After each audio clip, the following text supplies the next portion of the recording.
A paz, irmãos. Hoje nós iremos retomar o que nós iniciamos nos vídeos anteriores, falando sobre Atos. A gente falou sobre Atos 1 e iniciamos Ato 2 no vídeo anterior. Falamos de Atos 2, capítulo 2, do versículo 1 ao 4, no último vídeo. E vamos retomar falando hoje de Atos, capítulo 2, do versículo 5 até o 13. Mas retomando, do capítulo 2, do 1 ao 4, teve o Pentecoste, que foi um dia glorioso, um dia esperado, onde os discípulos de Jesus Cristo perseveraram em súplicas e orações para a descida do Espírito Santo, que talvez eles nem compreendessem no momento o que seria tudo aquilo, mas perseveraram, mesmo sem entender todo o contexto. E na continuidade, de tudo aquilo, após a descida, do Espírito Santo, que a gente viu que eles estavam cheios, começaram a orar em línguas, Quero dar destaque para vocês no versículo 5. No versículo 5, ali fala judeus de todas as nações. Ou seja, nós tínhamos na época judeus que estavam espalhados em várias nações. Então, como seria hoje um brasileiro que vai morar nos Estados Unidos? Então, ele fala o português mais o inglês para poder se adaptar, viver naquela região. Então, a mesma coisa os judeus. Então, eles falavam a língua deles e falavam mais a língua da nação onde eles estavam morando. Então, eram judeus de todas as nações.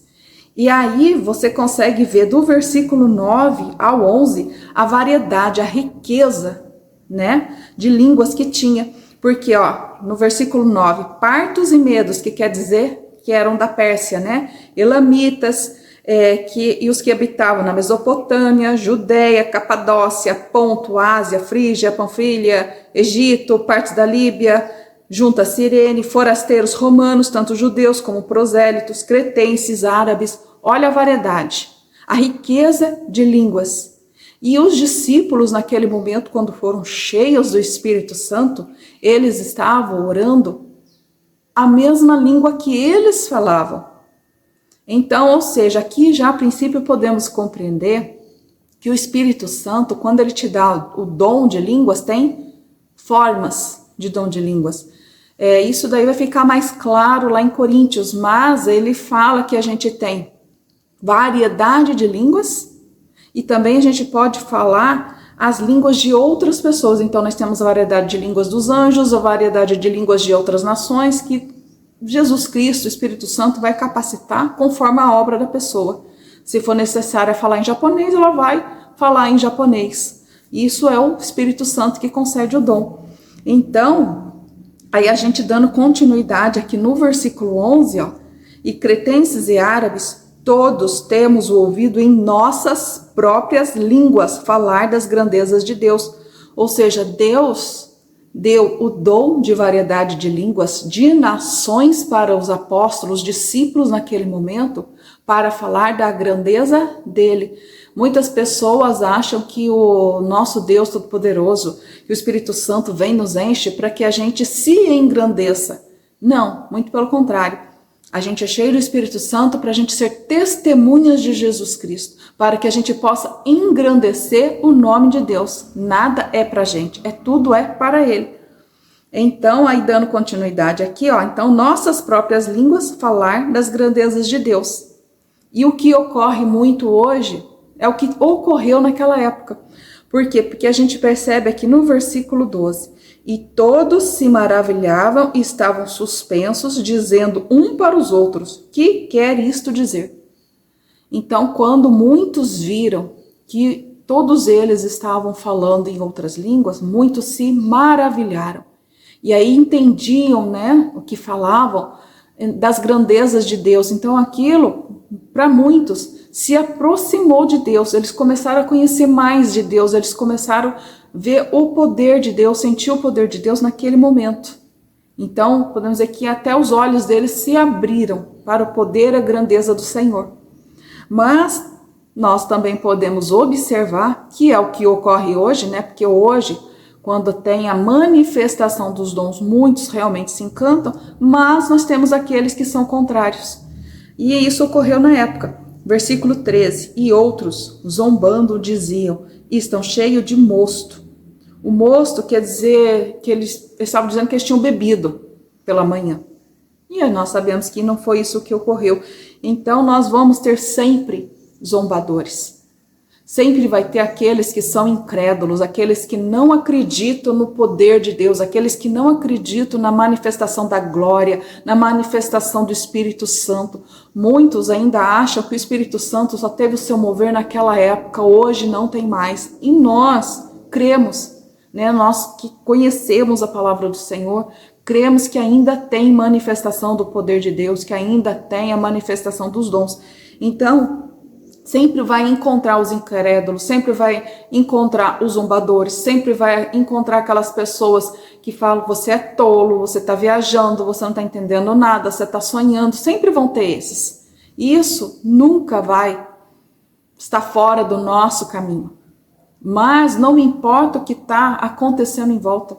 O que importa é como nós nos posicionamos perante o que está ocorrendo.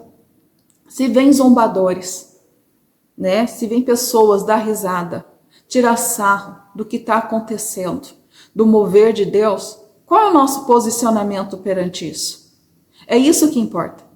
Porque não importa para a gente o que as pessoas acham de nós. A gente tem que aprender que quando nós somos direcionados pelo Espírito Santo, quando nós estamos sendo guiados por Deus, nós estamos querendo viver em obediência, em santidade, para nós não pode importar o que os outros estão falando, o que os outros estão pensando. Às vezes aquilo pode até nos machucar, nos magoar, porque a gente não quer realmente, faz parte do ser humano não querer ser ofendido, não querer ser centro das atenções para que zombem. Isso é natural da gente.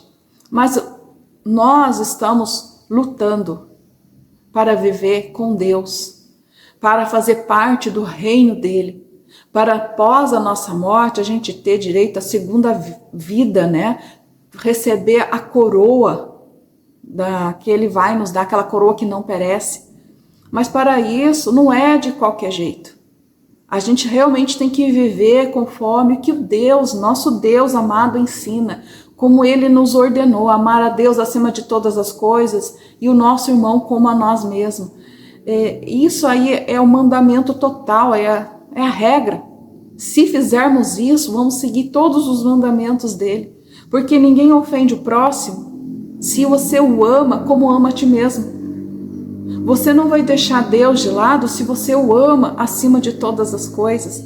Então o que tem que importar para a gente é o que Deus pensa da gente. O que tem que ser importante para nós é como Deus nos enxerga. A gente não tem que se preocupar com o que falam de nós, com o que pensam de nós. Mesmo sendo difícil. Jesus Cristo nos alertou que não seria fácil viver nessa terra. Que poucos iriam perseverar. Ele até tem, né, fala assim: quando ele voltar, haverá fé na terra? Eu pretendo, quando ele voltar, que ele encontre fé em mim. E eu espero, em nome de Jesus, que quando ele voltar, ele encontre fé em você. Porque Jesus Cristo está voltando. Nós estamos vendo os sinais. Se a gente for até analisar um pouquinho da cronologia, né, porque ninguém sabe nem o dia nem a hora, Deus criou o mundo em 7 dias.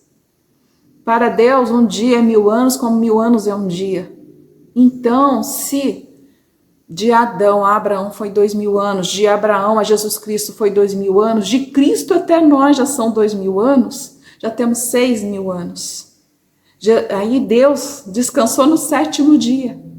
O que dá para entender? Quando vai ser a época do descanso? O milênio. Se a gente for nessa simples contagem, Jesus Cristo está batendo na nossa porta. Ele pode estar voltando a qualquer segundo, pode estar voltando hoje, pode estar voltando amanhã, talvez daqui 10, 15, 20 anos. Mas não acredito que passe de 20 anos. E eu pretendo estar aqui, firme, perseverando, para quando Jesus Cristo voltar, ele me encontrar com fé. Então eu estou tentando compreender a palavra do Senhor. Estou tentando ouvir o que o Espírito Santo diz, mergulhar nas Escrituras. Temos que mergulhar nas Escrituras ainda enquanto temos tempo para isso. Temos que buscar a presença do Senhor enquanto ainda temos tempo para isso. E Deus usa nossas vidas de forma gloriosa, mas Ele vai usar a vida gloriosamente de quem deseja ser usado, de quem não está mais querendo se importar com o que as pessoas dizem, quem não está querendo mais se importar se as pessoas te olham torto ou não, porque você está seguindo a vontade do Criador. Ele está querendo pessoas que o adorem, em verdade e em espírito. E uma forma de o adorar é fazer a vontade dele. E uma das vontades dele é busque-o, queira a presença dele, faça com que os outros conheçam ele, que ele é Pai, que Jesus Cristo veio por nós, Jesus Cristo morreu por nós. É difícil, às vezes, nesse mundo tumultuado que nós estamos vivendo, mas não é impossível. Dá para viver, sim, conforme a vontade de Deus. Dá para viver em santidade. Dá para buscá-lo, sim. Só temos que tampar nossos ouvidos para o que o mundo diz e querer a verdade de Deus. Deus abençoe vocês.